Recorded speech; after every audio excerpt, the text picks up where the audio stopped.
Okay, Valentine's Day. You made it. We made it. Valentine's Day is every day. And so that's why I'm having my husband, my partner, my confidant on the podcast again, the first recurring guest, to talk about some of the stuff that we do in our relationship to keep our relationship strong, to use disagreements as fuel for growth, to keep the contrast and the romance alive. We're bringing it to everyone at Powerful Stuff so you can supercharge your relationships too. Yeah, I think it's really powerful the habits and systems we built up to make sure that we keep us like fresh and new and sexy, but also growing at the same time. And I Fresh. think that we've really been able to, like, I'm such a systems thinker, and I really appreciate how we've been able to just sink into such an easy, like, flow into doing it. It doesn't even feel like work anymore just because it's so much part of our cadence. It's part of our habits, like brushing our teeth. It's just us. It's just us. So it is funny that, speaking of brushing our teeth, one of the things that we say, and then we'll get into our three breaths and go into the whole episode. But one of the things we say that I think is one of the most powerful things, which we learned this terminology from a relationship coach, Leanne, in Canada, that you knew, is called flossing, where it's this idea of like flossing your teeth. So she says, like, don't let things go unsaid, but you can say it in a gentle way, like not, when you feel like you have to bring something up to your partner, making it such a big thing or so much buildup, but rather being like, hey, babe, like I have a little floss. And with that, the intention of the floss is I know this is cleaning it out for the both of us. Yeah, it really adds some levity to it. It's not this big thing. It's not a problem. It's not like an issue that you're raising. It's just, hey, can I have a floss? And it addresses it, it puts a name on it, but it just makes it easy to bring up. And yeah, it's cleaning. It's cleaning. Yeah. And so sometimes I'll be like, hey, can I have a floss? And he'll be like, yeah. Cause, and I'll be like, um, I wanted you to get refried beans, but the ones that you got have lard in them, and I'm a vegan.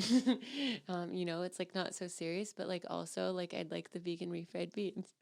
Okay, guys, so we'll kick this off with our three breaths as always to center in together, and then Spencer and I will just dive right in, fast and furious, to some of the tips and tricks that we use to keep our relationship growing. So, closing your eyes. Taking a deep breath in, breathing in the love in your heart that you have for the relationships in your life, and exhaling them out, letting them be what they are right now. Second breath in, breathing in the potential, the possibility to deepen these relationships with yourself and with your loved ones. And exhaling that out, feeling the possibility, the space start to open. And then third breath in, breathing in the alchemy of this episode, what Spencer and I say, what you end up hearing.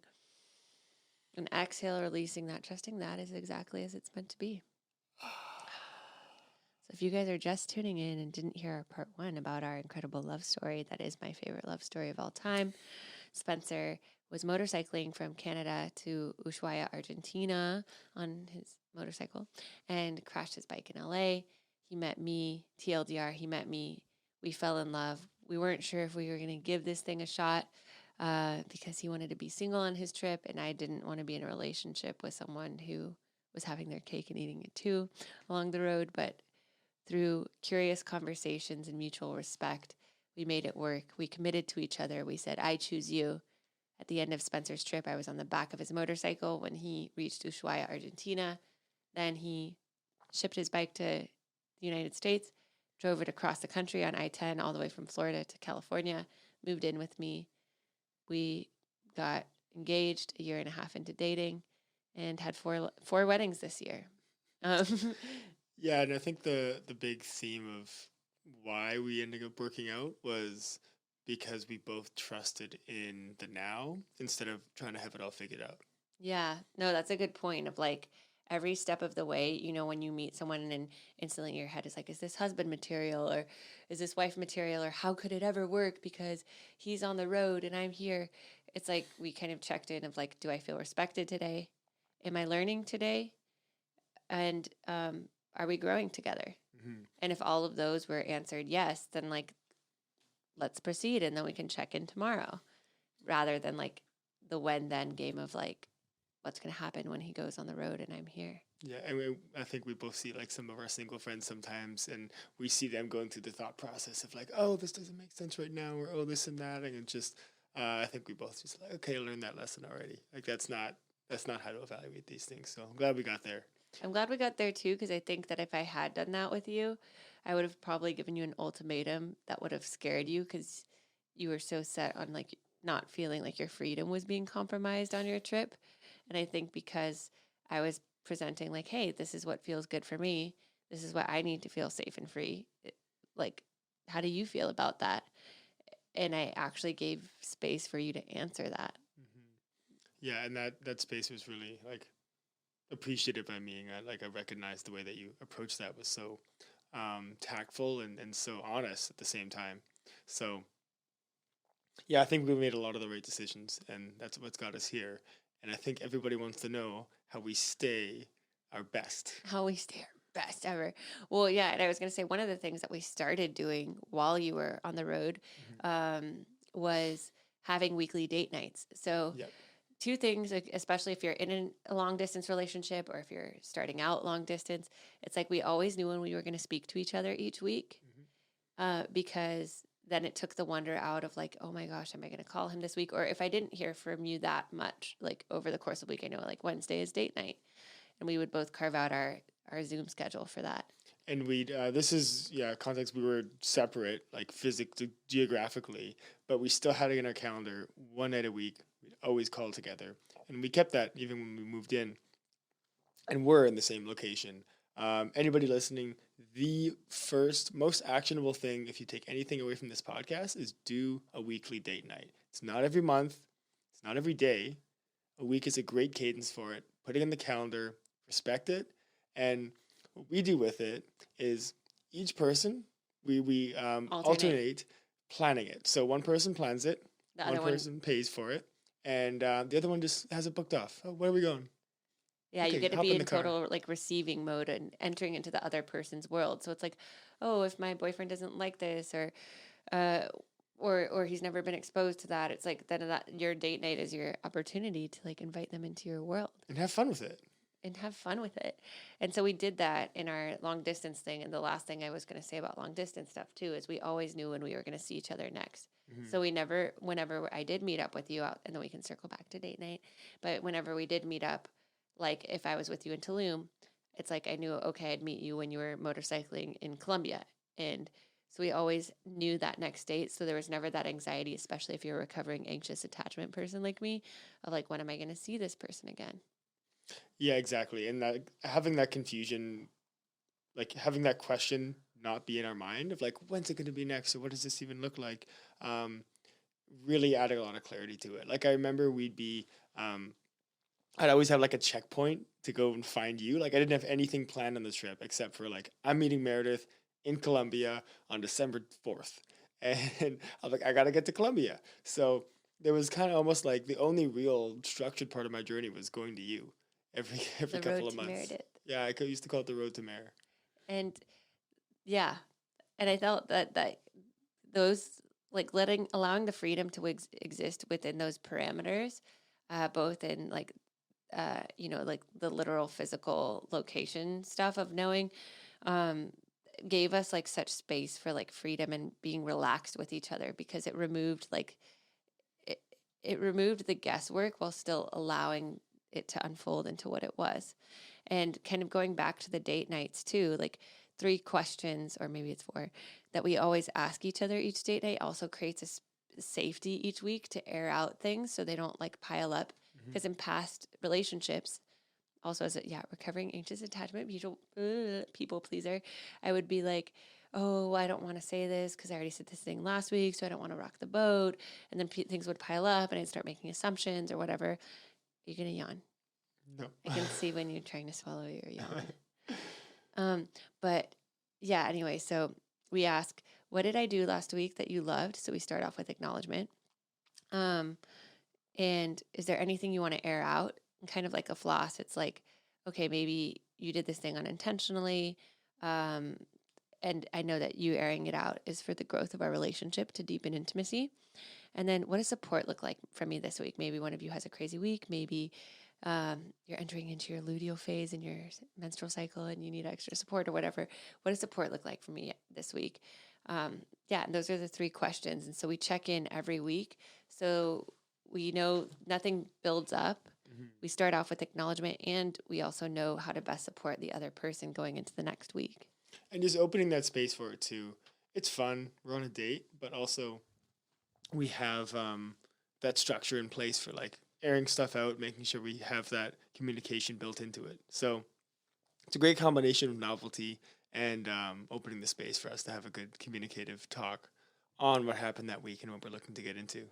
Yeah, and I think that something that I felt with you that's been different than all my other relationships is closer um, is is like this safety in bringing things up and knowing that like I can communicate something and it doesn't have to feel like a huge thing, like it doesn't have to feel so heavy. And yeah, I thought that that was like that's given me a lot of freedom to express things to you that maybe I would have felt like were off, or also giving you the benefit of the doubt of like I can bring this up and Spencer's reaction, or if he's willing to grow or like learn from this thing, or meet me this halfway, then we keep moving forward. Yeah, exactly. And being able to talk about that and like level with each other every week is such a powerful addition to it. And It's a floss. It's honestly just a built-in floss. and can you share what your one of your favorite date nights was that we did together? Ooh. I liked when we went around the Christmas lights this winter, and we just had this like little park in Marina Del Rey that we were around, and there was no one really there, and we just kind of walked around and had a nice time with it. Yeah, simple date night. I love the rock climbing one where we got up to Cinder One and went to Sage and had a nice cauliflower Sage meal. vegan bistro. We had some really good ones, like traveling, of course, Yeah. but that's easy. Yeah.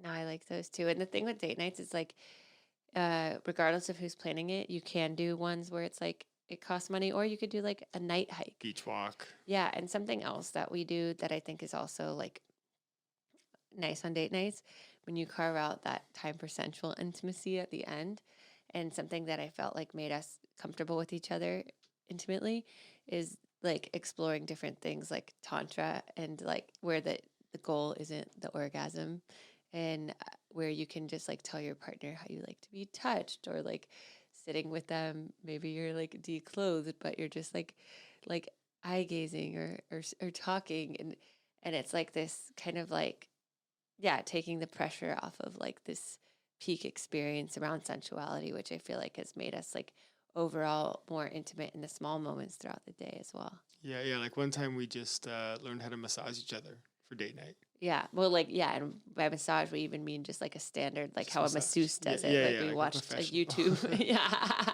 We watched a YouTube video on like, and on how professional masseuse do it. And we learned this word effleurage, Effleurage. where it's like you reset the back and you do the effleurage. But yeah, so I feel like the date nights have been really powerful. And I think another thing that we did when we moved into which also keeps like the contrast, and as we were kind of talking about earlier, when you move in with your partner, it can feel like your roommates after a while. If you're seeing each other pee in the bathroom, which I've told Spencer, I was like, please don't pee in front of me at the house. Not that I like don't mind it, and I've seen it done before, but I feel like it does keep some of that like romance when we're like, oh, like like not kind of treating it like a frat house. Yeah, close the door when you're in the washroom and Yeah, and kind of like keeping that mystery as like it's someone new that you're dating that you want to like, impress, and not that you have to have that, sentiment all the time. But I feel like in those little moments, it kind of keeps the contrast, as does the date night. But something else that we did that our friends Sarah and Scott recommended was read this book called Fair Play. Oh yeah, this one's a winner. Do you want to talk about what fair play is and our experience with it? So there's a certain number of things that have to happen when you're in a house. Someone has to do dishes, someone has to take out the garbage, someone has to buy groceries. Like it can be different people, but like there's these things have to get done. When it's just a free for all of who does what, it's really tough to, everyone thinks they do more. Like, I bet you, if you ask all the couples around the world, what percent of the chores you do, it'll add up to like 180%. Like, both people think they're doing almost everything. Right. So, what this does is just divvies up the work in a very clear way, saying, what you do is you start with all the tasks that have to get done. You just list them out. There's like 30, list them out. Garbage and dishwasher and watering the plants and fixing like problems with the house and electricity payments and bill stuff. Like, list all those out, and then you put them as cards. And what you do is then you sit down and you each take a card one at a time until you have an equalish amount. And then at that point in time, you if you are the garbage taker outer, you take out the garbage every single time. And if the garbage is full, it's your job. And it's really clear who does that. But likewise, you know that when the sink needs cleaning, that's what your partner does. So when you've broken it down like that, and there's the accountability piece to it, you can really balance out the chores, and nobody feels hard done by. There's no hard feelings with it. It's just Not another thing that you have to talk about as a couple. off the plate. And then you can just adjust it, but it's little tweaks. Yeah, like, little tweaks of like, hey, like this one is your fair play. Like Spencer does the groceries, so I'm like, could you get these things instead, or like, or don't wait till we're like absolutely out of zero food to like order the next round of groceries. So you can like offer that for that person's fair play as they can for you for yours. Yeah, but fair play is amazing. It's such a great way to really balance out who's doing what and making the house chores feel like such a non-problem. Yeah. And so I feel like that's been really great. And I think some of the other stuff, like now to kind of, we've talked about some of the easy, low hanging fruits that we've done in our relationship, which we're really proud of. And we have a beautiful Notion board that Spencer's, me being this emotional, visionary being and him being an organized systems and structure man, he made us a Notion board. As one does. With like best selves and our bucket list and our space and things we still get to do as a couple. But some of the other stuff that's been stuff that we've worked through. And, I think I saw this quote once on a relationship Instagram that's like,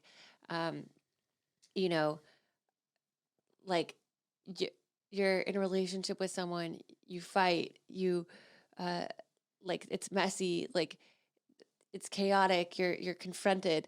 And then it's like, these are the healthy relationships. Good luck. and I do, especially with us, like each disagreement where it's like, it could be so easy to walk away and we like recommit, like, no, I'm figuring this out with you. I'm not going anywhere. I feel like that does deepen like that level of commitment and knowing like we have chosen each other. And it's like, also we're married. But it's like that recommitment each time there is like a disagreement or not seeing eye to eye of like, this sucks and I'm not feeling heard and you're not feeling heard. And we're going to work through this and we're still going to stay. And that's been like so powerful and like while still being confronting, Yeah, it just demonstrates that commitment that we have for each other. And even when it's hard, even when it's frustrating, we can still make it happen. And well, yeah. And I think like there was like a longer standing issue like last year that we worked through in regards to traffic laws and how Spencer drove my car in ways that I found like stressful. And he didn't see why I was like, he didn't see why it was such a big deal. And then I was getting triggered because it kept happening. And I was like, is he listening to me? And it was like a point of contention for a few months when it was like a repeated thing. And I think like what we did to work through it is like, well, we started going to couples therapy. And I do believe even in going couples therapy is just a way of keeping the channels clear. Yeah, it's a great because they're basically like a mediator helping you make sure you hear your partner and not just trying to make like, this is my point and my, like we are on the same team, like we're on the same side of the table. So I feel like he helped you understand. Well, do you want to say what he helped you understand in our situation? He just helped me connect like safety with how you like safety being such a high priority for you, and that when things make you feel unsafe and they were repeated, like it makes you lose trust. Yeah. And I felt like finally like that getting through to you and your commitment to work on it, even though you weren't doing it, is what ended up, yeah, giving fire to our relationship and deepening it on the other side of that too. Um, of like that different layer. And I try to, when I have called one of my best friends, Sarah, who talks me through some of our relationship stuff, understand like why is Spencer still doing this, or like I told him this, like why is this still happening, like to continue to approach it with curiosity and not to feel personally attacked, but to like return with even more curiosity for you of like, where is this coming from, what happens when you do that, and like and trying to pull back the layer to understand you more versus like trying to prove my point and vice versa. And so I think like part of our work, which we're not perfect at still, but we're getting better and we're committed to it every day, is like slowing down the conversation and really trying to hear what we're saying and why that is the way that is. Yep. Where is that trigger coming from? And not making it like an attack on the other person's character, but being like, hey, this is what I need to feel safe, making it into a request. Is this something you're willing to do for me? And then it's like not making it right or wrong or my way or your way, but it's like, hey, this is my preference or this is my request. Are you willing to meet it?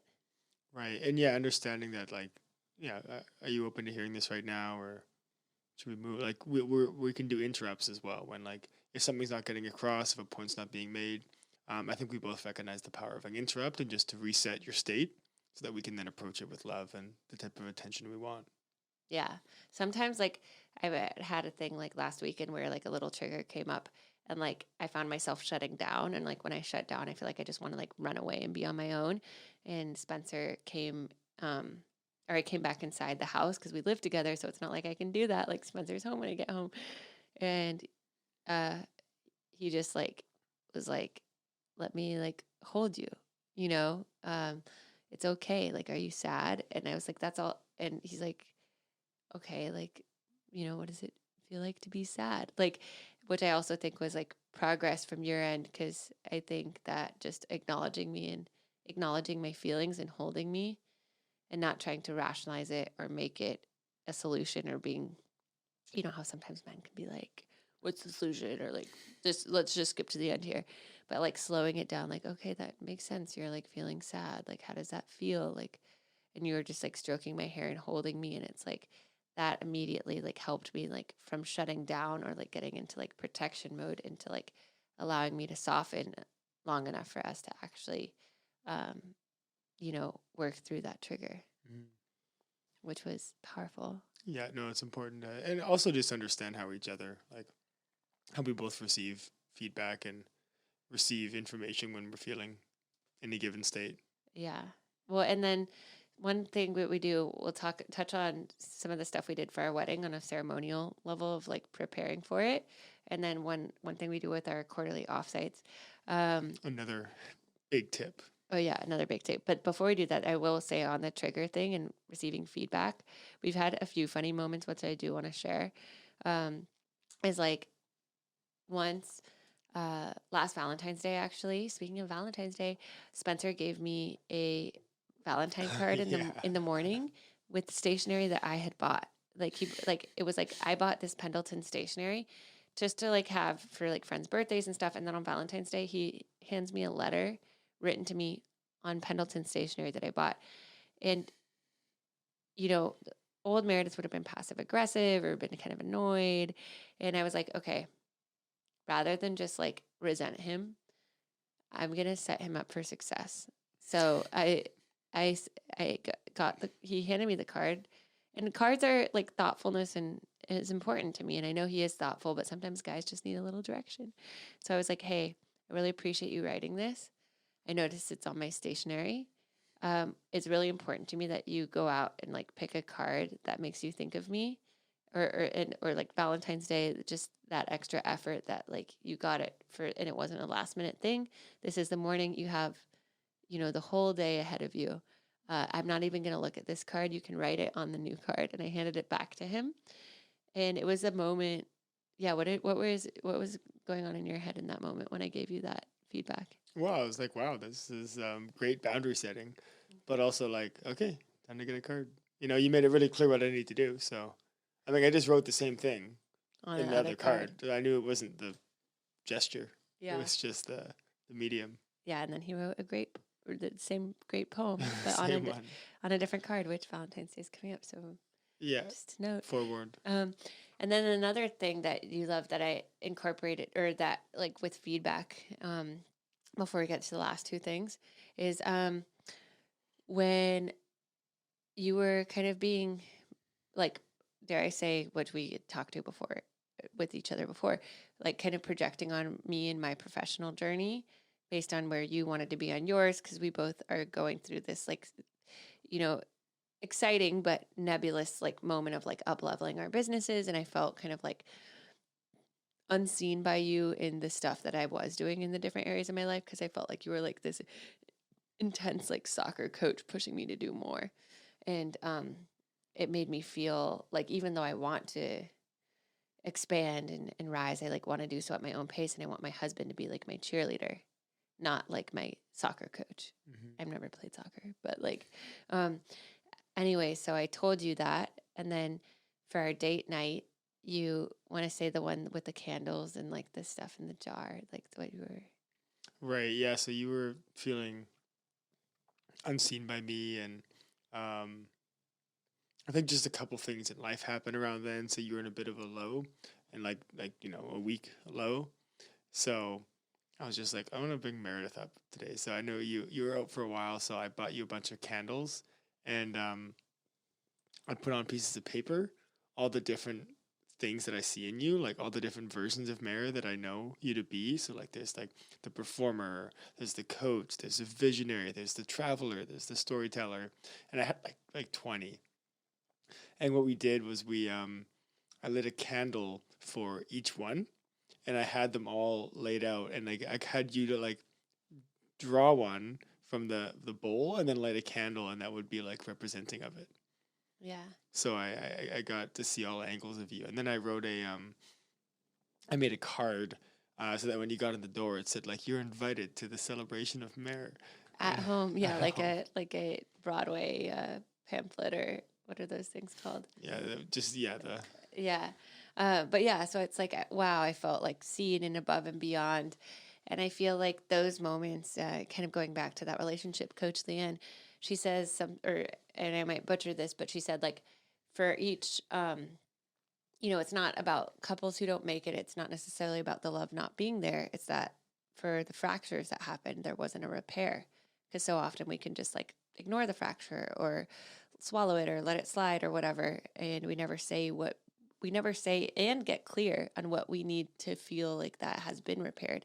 And so I feel like taking that and the flossing from our few sessions with her, I feel like that that candle example is a perfect example of a repair. Like I told you, like this is a fracture and I am going to need a repair. Or like with the driving stuff, like not only did we do couples therapy, but I said that's part of the repair. Part of the repair is you going to your own coach for a few sessions and figuring out what where this is coming from. So I feel like that's been another thing too, of like either of us saying like this has been a fracture and here's a repair that would feel good for me. So it's not just calling the other person out, but then doing our own internal work and communication of like, this is what I need to now feel like this has been cleared. So we're not holding on to things from the past. I think that's a big one too, is both of us understanding when things feel cleared and when things feel like properly addressed. Yeah. And so the last two things we'll touch on. Well, another thing we do in the week, we do the weekly date nights. And then another thing that we do is we do quarterly offsites. Just put it in company jargon. But we'll do a quarterly, like once a quarter. So that for everyone doing math out there, that's Every 90 days. 4 times a year. We'll go into nature for a weekend, and we will spend the first night, like maybe doing a heart opener, but starting off like a little bit of time alone, journaling on like what's come up, what are my deepest fears about the relationship, uh, what's my ideal scene around the next version of our relationship. And then after like 90 minutes or 2 hours, we come back together and we share like what are our deepest fears or like things that have come up. What are the things we're most proud of in our relationship? And what is this ideal scene that I have? How does that match the ideal scene that you have? In which ways are they different? And then we spend the rest of the night like talking about our relationship. Yeah, so we kind of set the container and then allow us to both think on, like within the container, for us to think on like what's our vision for us, what's working, what's not, what's a frustration, like what's things that we're not talking about enough, and just like really open that space to think deeply on each other and us as a couple, and then coming together with all those then ideas and being able to watch us like share so openly and so like thoughtfully on what we where we're at. Right. And yeah, and then the next day we do our integration of like, yeah, what we're going to take with us. It's a chill day. We're kind of taking it easy. This is yoga and stretching and nature. Right. Which is one of the few times Spencer will do yoga. Just kidding. He supports me in all that I do, but he doesn't love it like I do. But he loves me and does it because of that. But yeah, so he'll do an integration day. We'll do an integration day where it's like, okay, we had those musings last night. A lot was said. Like, how are we actually going to implement this into our lives? And so, yeah. And so we do that the next day and then kind of do that every quarter. And I think some really great things have come from that. Definitely more clarity around the safety and freedom, especially when it comes to the rules of the road. And also this idea of holding each other to each other, which came from our one in Topanga, which is like this idea of holding each other to the version of each other that we know that we want to be. The version of each other that we know that we wanted to be, but doing so in a loving way, like kind of gently reminding, being like, I love you and I know you're going through this emotion or this experience, and I'm still holding you at your best even when you're feeling at your worst. And just being there to gently hold the mirror. So that's been really powerful. Yeah, just other fun things that I'll just throw in and then we can talk about or kind of capstone just of like, yeah, what we did before the wedding and wrap it up. But so other things that we do that I love is each of us will take solo trips to kind of in our own self-inquiry each year alone. So we come back and we're constantly like learning new things about ourselves. Like I went to Hoffman Process, then you went to a Hoffman Process. You're in Still Life's program now. I have my own coach. I think it's like as couples, not just going to couples therapy, but also doing your own work and having your own experience and having your own friends. And then some things we curate together where like, we really want to get to know these people. And so we'll have intentional, not just dinners with other couples or invite other couples that inspire us or we want to get to know to game night, but we'll also like invite individual people over that we want to get to know. And Spencer and I like love kind of as a couple, like growing in different friendships together. Yeah, exactly. And having our own friends, but also like shared friends and shared experiences and just having our own lives. Yeah. Put it simply. Yeah. And so one of the last things that we'll touch on before we get into the Medi. Let's talk about monthly routine. Well, okay. So we have a one of our Well, isn't that the same with quarterly and weekly? right, but the monthly one we do the picture. We have Oh yeah. Oh yeah. Draw or yeah. So you can say the picture thing. So we have a little coloring book of just like blank pages and crayons. And once a month we draw with crayons like stick figures, like elementary school style. We draw our favorite memory from the month. Yeah. So that'll be like, obviously our wedding was in there, our Burning Man, or like trip to, Columbia Christmas and stuff. But just like things that happen, we have our like favorite scene from the month. And then we have, since the month we met, like scenes that we've drawn with Crayola crayons. Yeah, so we got a lot now. But yeah, we had to do it once a month. And we talk about it and we both sign it and we both co so there's treasured memories in that book. Treasured memories. And then, yeah, the last thing we'll touch on is like, because I feel like this is indicative of all the kind of experiences we like to lead together, is our wedding.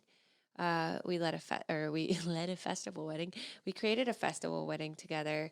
For you guys who don't know, I have a whole episode on like the details of what we did with my my old co-host Eileen. We had a festival wedding near a pistachio farm, space cowboy theme Friday night, Burning Man style. People brought gifting. We crushed it. It was gluten-free vegan. We had our friends DJ. We had like poolside DJ sets. We had you had to be there. Yeah, you had to be there. We had connection moments. But something that Spencer and I did before that, which I really loved, is like going into the wedding. And this is just an example of like going into any like situation of high emotion with a partner, is before the wedding, we had our own intimate ceremony at our house. And I'm not saying like a wedding ceremony, but we had 3 other of those. But we had a ceremony where we both talked about what is our deepest fear going into the wedding. Like, for instance, one of mine was like, I fear that we're not actually going to get time together at the wedding, that we'll both be pulled in many directions, or I fear that I'll be cornered talking to like a rogue person and I won't get to drop in with my actual friends together. Like, and then after we shared our deepest fears, we shared like, how can I support you in ameliorating that fear or assuaging that fear, as we're saying from our SAT vocab words. But and then like, what can we already accept? Like maybe there was a decision that was made, maybe their guests were already invited.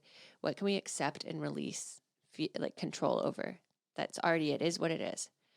And then what is our best case scenario for the wedding? And what is the feeling that we want to have in that best case scenario? And how can we just stay connected to that feeling and release the vision of what that best case scenario is, and just stay connected to that feeling? So even if something does go awry, we're centered in that feeling. Like when I thought it was going to be a fully gluten-free wedding because I'm a celiac, and found out that they put real bread out there. And I was like, I mean, it like sucked because I am like super, super allergic. And as a bride, you wanted to feel like it, like everyone was getting to eat like you for the weekend. But I was like, I'm not going to like let this throw a wrench in like that feeling that I'm connected to with Spencer. So we got really clear on that before the wedding. So we knew how to like support each other during the wedding. And we also were like, we're here to like create this memory together. Which ties into ceremonialize everything as well. Yeah, which ties into ceremonializing everything. So Spencer is so good. Good job. We ceremonialize everything. And not to sound like a Venice cliche, but I do think it's like coming with what we were saying in this episode of like slowing down the conversation, really listening to each other with curiosity. And to ceremonialize, it's like, what fear can I release, or expectation can I release? What is my ideal hope or manifestation for this? And what is yours? And what's the best thing that could happen? And how can we like lean into that right now, and in the gratitude of what already is? Kind of coming back to that feeling, coming back to that gratitude. And we've done that for a wedding. We've done that for my birthday. We've done that for your birthday. We've done that for the full moon ceremonies that we've hosted for our friends. We've done that before or after, like one of us did something big for the first time, like my stand-up. The first time I performed stand-up. And it's just like these little connective moments we have to like help each other process things along the way, which I feel like is really powerful. It's a great habit. So should we wrap up all the actionable things that people can do to keep their relationship hot? Yeah. And the one other thing that I'll say, and maybe we'll just end with like a 1-minute little centering medi moment. But the one last thing I'll say that's really helped me a lot in my relationship with you and with other people is, and it came out because of you, but my old coach, Victoria Song, who's also amazing, when I was having a communication kerfuffle with you in our early days, she gave me this framework called Alpha to help me center my conversation with you, which now I love sharing to everybody. So shout out to Victoria. So it starts with A, which is acknowledgement. So like firstly, acknowledging the other person. Like, Spencer, I know that you love doing XYZ so much for us, and I really appreciate that. The L is the long-term vision. I see us both being able to like add to this in a way that feels like energizing for the other.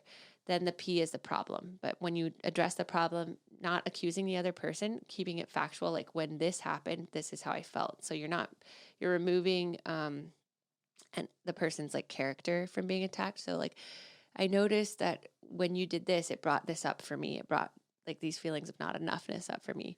And then the H is happiness. What does happiness look like for both of us in this situation? Like, I would love if like we could both like move forward or feel like this when we talk to each other in this way. And then the last A is the ask, getting clear on the ask. And that comes back to that request. What is my ask of you? How can we both work forward in a collaborative way? And I feel like framing our requests of each other like that has also been like super fundamental. Oh, yeah. And the last other thing before we wrap up too, that I say that I love is that we keep kind of like the playfulness alive, not taking ourselves like too seriously, like waking up and dancing together sometimes.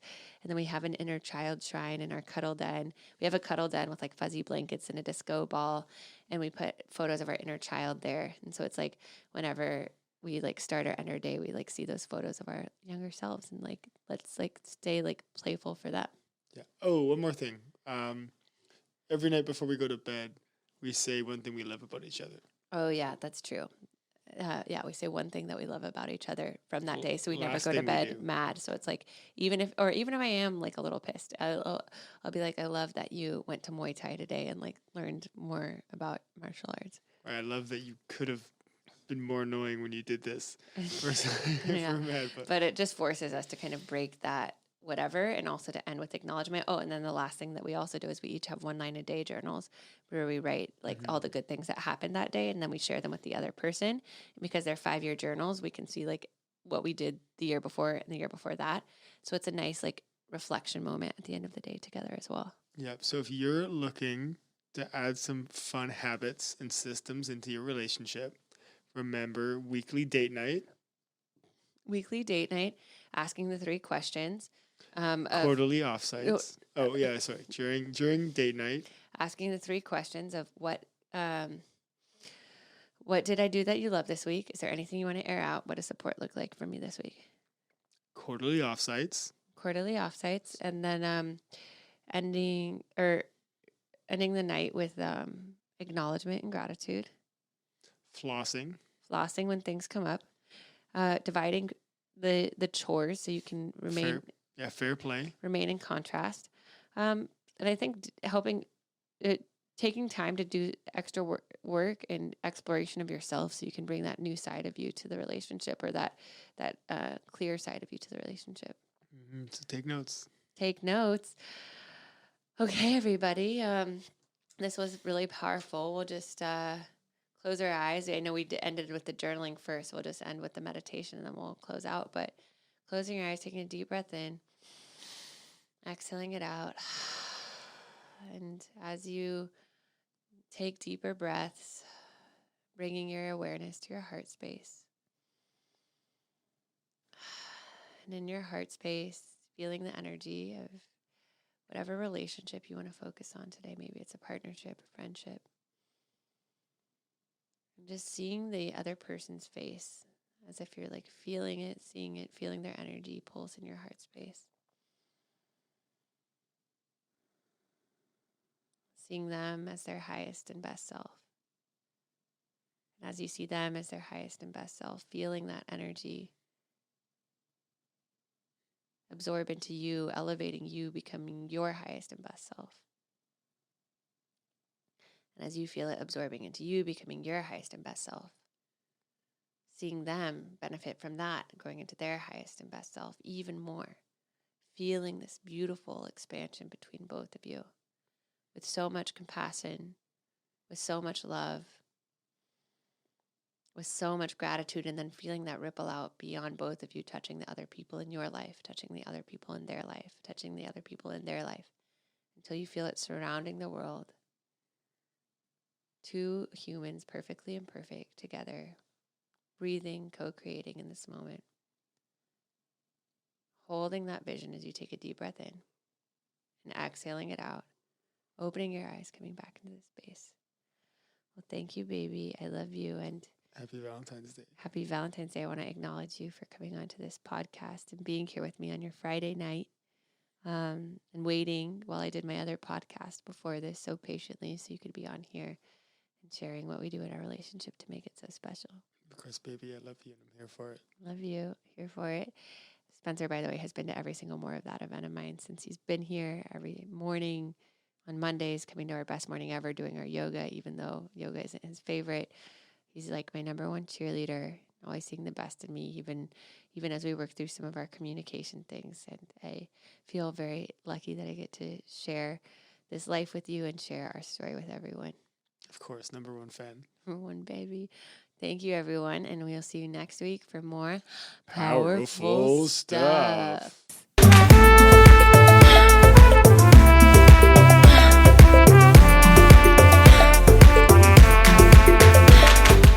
Thank you for listening to the Powerful Stuff podcast. We're your hosts, Meredith Baker and Eileen Leguiu. We hope that you learned some powerful stuff that you can take away and implement into your own life. And if you do, we would love it if you rate, review, and subscribe to our podcast, Powerful Stuff. And if something deeply resonates with you and you share it on social media, tag us. We would love to hear from you. And we will also see you next week for some more powerful stuff.